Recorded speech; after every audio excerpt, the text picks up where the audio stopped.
I think it's fair to say that no one on the right side of America can stand the star of this movie. And yet, Christian, you've seen the movie, and it appears that the filmmakers cobbled together enough salvageable material to make the movie itself quite nice. When Megyn Kelly goes off, Hollywood listens. And this time, her target isn't a politician or a network. It's Rachel Zegler, the so-called princess, who may have just single-handedly tanked Disney's $300 million Snow White remake. From public meltdowns to political rants, Zegler's behavior was so outrageous, even Disney executives begged her to stop. But what she did next left the entire industry stunned, and Kelly didn't hold back. It was supposed to be Disney's next fairy tale triumph. A live-action Snow White, reimagined for a new generation, crafted over nearly a decade. The studio pulled out all the stops, top-tier production, a massive budget, and a fresh cast to breathe life into the 1937 classic. At the center of it all was Rachel Zegler, Hollywood's rising star, fresh off her breakout in West Side Story. Handpicked by Steven Spielberg himself, Zegler seemed like a dream choice. Young, talented, and media savvy. So did you go directly from West Side? Like, did you have to audition for Snow White, or like, oh, they saw you in West Side Story, they're like, you're Snow White? Yeah, West Side Story was kind of nowhere near coming out. We were about like 6 months away from release, and no footage had been seen. But that dream unraveled fast. What started as a fairy tale quickly turned into a PR disaster. Even before the movie hit theaters, controversy began bubbling beneath the surface. Whispers of creative clashes, behind-the-scenes tension, and audience skepticism grew louder by the month. The casting didn't sit well with everyone. Fans of the original questioned the studio's decision to deviate so far from the classic storyline. And Rachel? Instead of embracing her role as the beloved princess, she seemed more interested in tearing down the story that made Snow White iconic in the first place. By the time trailers started dropping, it was already clear. This wasn't your grandmother's Snow White. And that wouldn't have been a problem if the woman playing her hadn't seemed so uninterested in the magic of it all. You'd think playing one of Disney's most beloved characters would come with a little reverence. But Rachel Zegler didn't get that memo. Instead of celebrating the legacy of Snow White, she dragged it through the mud. In interview after interview, Zegler seemed more focused on distancing herself from the original than promoting the remake. She called the 1937 classic weird, and openly mocked the love story that defined it, describing the prince as a stalker, and promising her version of Snow White would be a strong, independent woman who doesn't need a man. Crying on that stage. When am I not crying in public? It's so upsetting. Why were you crying? Oh my gosh, I saw the well, we didn't even see. We didn't even see, but I saw the logo and I went, that's my name. Snow White's up there. Now sure, reimagining a character is one thing, but Zegler didn't just reimagine her. She disrespected her. Her comments didn't feel like artistic reinvention. They felt like open contempt for the story she was hired to represent. And fans noticed. Fast. Clips of Rachel's interviews began going viral, and not in a good way. Viewers accused her of being arrogant, ungrateful, and out of touch. Even lifelong Disney fans were left asking, why cast someone who seems to hate the role? The fairy tale charm was replaced by smug sound bites and sarcastic jokes. And as the backlash intensified, Zegler did something that would make things even worse. Instead of backing off, she doubled down. Her new Snow White became a symbol, not just of a modern take on the story, but of everything critics hate about Hollywood right now. The arrogance, the politics, the rewriting of childhood icons. And it was only the beginning. By late 2024, the storm around Rachel Zegler had already begun, but it hit full force after the US presidential election. It does seem like the media have got the throw her under the bus green light, though, when we're posting things like this. We're slagging her off behind the scenes, we're dropping all the information, and then reminding you of, her attacking the majority of the population of America when she posted F the Orange Man. Donald Trump was reelected, and while much of Hollywood responded with quiet frustration or vague posts, Rachel? She went nuclear. In a now infamous rant on social media, she didn't hold back. After a string of emotionally charged messages, she ended with one sentence that set the internet ablaze. May Trump supporters, Trump voters, and Trump himself never know peace. In just 12 words, she ignited a firestorm. The comment didn't just spark outrage, it reopened a deep wound in the already fractured relationship between Hollywood and half of the country. Fans who might have ignored the earlier drama now saw Zegler as openly hostile. It wasn't just about politics anymore, it was personal. What made it worse? Disney's history. Just a few years earlier, in 2021, the studio had fired the Mandalorian star Gina Carano over her political views, specifically for comparing conservatives to marginalized groups in Nazi Germany. This is one of the days of the year, this and SantaCon, that I don't go out. Oh, because you're scared? Oh. Well, it gets very rowdy. I live in an area with a lot of bars and restaurants. Carano was axed almost immediately. But with Zegler, Disney stayed silent. No warning, no distancing, nothing. The hypocrisy didn't go unnoticed. Critics began asking the obvious question.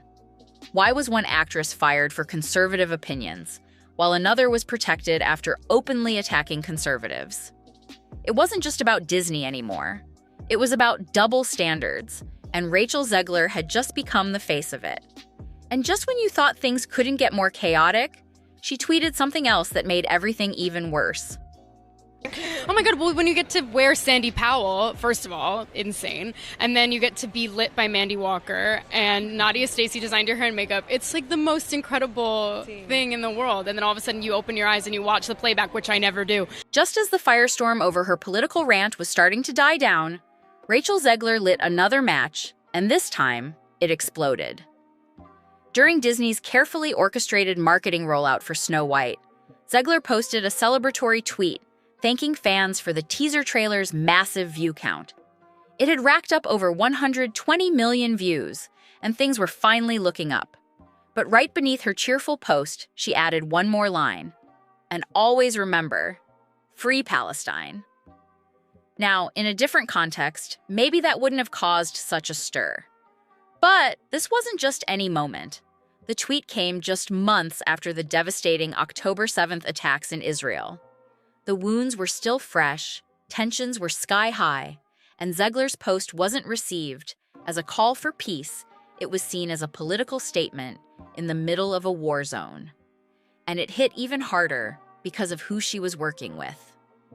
Just last week, the media and the shill influencers were trying to do everything they could to save Snow White from being a complete and total flop in the box office, and they failed miserably. This movie is already a complete and total disaster, and it is so bad that now even the media has to admit. Her co-star, Gal Gadot, the evil queen in the film, is Israeli. The optics? A PR nightmare. Inside Disney, panic set in. According to reports, the studio was desperate to control the damage. Mark Platt, one of the film's lead producers, allegedly flew all the way to New York City just to talk to Zegler in person. The message was clear: take the post down. But she refused. What came next only made things worse. Jonah Platt, Mark's son, jumped into the chaos with a now-deleted Instagram comment where he confirmed everything. He claimed Disney had begged Zegler to remove the post, accusing her of injecting personal politics into a massive studio project and endangering the jobs of tens of thousands of crew members and blue-collar workers whose livelihoods depended on the film's success. You see yourself as the evil queen. You are not evil. You are not evil. You're a queen, but you're not evil. What was it like seeing yourself as the evil queen for the first time? We did not see the clip. He didn't hold back. Jonah blamed her immature desires for derailing the movie's momentum and said her refusal to stay silent had put the entire production at risk. The internet had a field day. Screenshots of his comments spread like wildfire, and even people who'd stayed neutral before began to pick sides. Zegler never responded publicly. She didn't delete the post. She didn't apologize. And in the eyes of many, That silence spoke volumes. Whatever goodwill the film still had, it vanished. And the countdown to disaster had officially begun. At this point, Snow White wasn't just in trouble, it was radioactive. And inside the industry, people were done playing nice. Snow White reviews are in. Snow White, how shall we say? Data points are in, because we now know that it was a flop. The quiet frustrations bubbling behind the scenes finally erupted into the public eye, led by someone who knew the stakes better than most, Jonah Platt, son of producer Mark Platt. In a rare and raw moment, Jonah dropped a truth bomb in the comments section of an Instagram post discussing the film's failure. He confirmed what fans had suspected. Disney executives had personally flown out to confront Rachel Zegler about her social media behavior. They weren't asking her to change her beliefs. They were asking her to protect the project, to put the film and the thousands of people who worked on it ahead of her political statements. But she wouldn't budge. Jonah didn't mince words. He accused Zegler of hijacking the conversation for her own self-righteous agenda and said her refusal to dial it back endangered the success of the entire film. His message was simple. This wasn't just about her. It was about the grips, the designers, the costume teams, the animators, the people who gave years of their lives to bring Snow White to life, only to watch it implode because one actress couldn't keep her mouth shut. Snow White, the toe-curlingly terrible live-action remake, has bombed so hard at the box office that even Paul Tassi had to admit it. It got $43 million, and there are very few ways to spin that. His comment struck a nerve. It was quickly deleted, but not before it went viral. Screenshots flooded social media. TikTok, Reddit, and YouTube lit up with breakdowns and reactions. Some praised him for finally saying what no one else would. Others accused him of throwing Rachel under the bus. But either way, the damage was done. Zegler wasn't just controversial. She was being framed as the one who sabotaged Disney's $200 million gamble. And Disney? They stayed quiet. No official statement, no defense, no denial. It was as if they'd already decided who was going to take the fall, and the industry, sensing blood in the water, followed suit. By the time Snow White finally hit theaters, the writing was already on the wall. But no one, not even Disney, was prepared for how badly it would crash. Despite nearly a decade of development and a marketing campaign worth millions, the film's opening weekend brought in just $43 million. That's not just underwhelming, it's humiliating. Especially for a studio like Disney, whose live-action remakes usually rake in hundreds of millions. Compare that to The Lion King or Beauty and the Beast, and the numbers look like a rounding error. Like, it was a really, really, really bad flop. Now, things I do for you guys. I went to Snow White over the weekend. I took my kids. I'll tell you, I'm not sure who was more bored. Critics weren't kind either. On Rotten Tomatoes, the film bottomed out at a 42% rating, with reviewers slamming everything from the stiff performances to the awkward CGI dwarves. But it wasn't just the visuals or the story that people were dragging. It was the attitude. Over and over, reviews pointed to Zegler's media presence as the thing that poisoned the well. Audiences didn't want to root for her version of Snow White because they felt like she didn't even want to be Snow White. And behind the scenes, insiders were reportedly furious. The controversy had become the story. The interviews, the tweets, the politics. It all drowned out the film itself. Even if the movie had been brilliant, it never stood a chance. Then came the spin. Disney downplayed the losses, tried to shift attention to streaming prospects, global rollouts, and merchandising. But no amount of corporate jargon could cover the fact that this was a disaster. The kind that forces boardroom shakeups and makes execs rethink their entire strategy. For the first time in a long time, Disney had to admit what no one in the company wanted to say out loud. Sometimes the magic just isn't enough to save you, especially when your lead actress sets the castle on fire before the opening credits even roll. This thing was a disaster. It only made $43 million at the box office, which is really bad for a movie like this. I don't have the numbers at the top of my head, but I want to tell you, Cinderella, which was a number of years ago, don't forget how much inflation has happened. With the dust starting to settle and the headlines beginning to fade, a new question started bubbling up online. One that's a lot more complicated than it seems.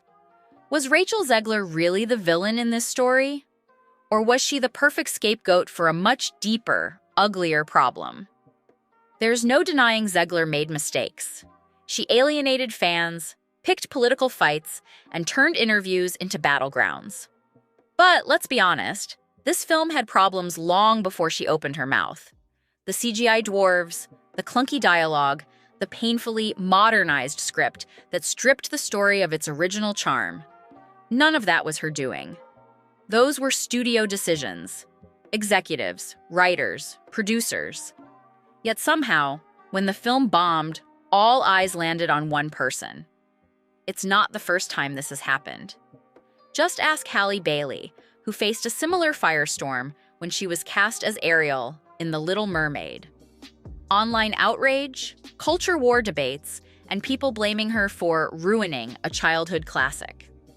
Sound familiar? Disney keeps betting on controversy to drive engagement, but when the backlash spirals, they always seem to pin the fallout on the face of the franchise. You know, the original cartoon came out in 1937, and very evidently so. There's a big focus on her love story with a guy who literally stalks her. Yeah. Weird. So was Zegler just another casualty of a studio pushing a narrative that audiences didn't want? Or did she genuinely sabotage the film with her own hubris? The truth probably lives somewhere in between. She was the wrong voice at the wrong time, wrapped in a project that was already wobbling on stilts. And in a way, Snow White became the ultimate mirror, reflecting not just Rachel Zegler's flaws, but Disney's deeper identity crisis. The company can't decide whether it wants to tell timeless stories or chase modern trends. And until it figures that out, no amount of sparkle or legacy IP is going to bring back the magic. In the end, Snow White wasn't just a failed remake, it was a warning shot.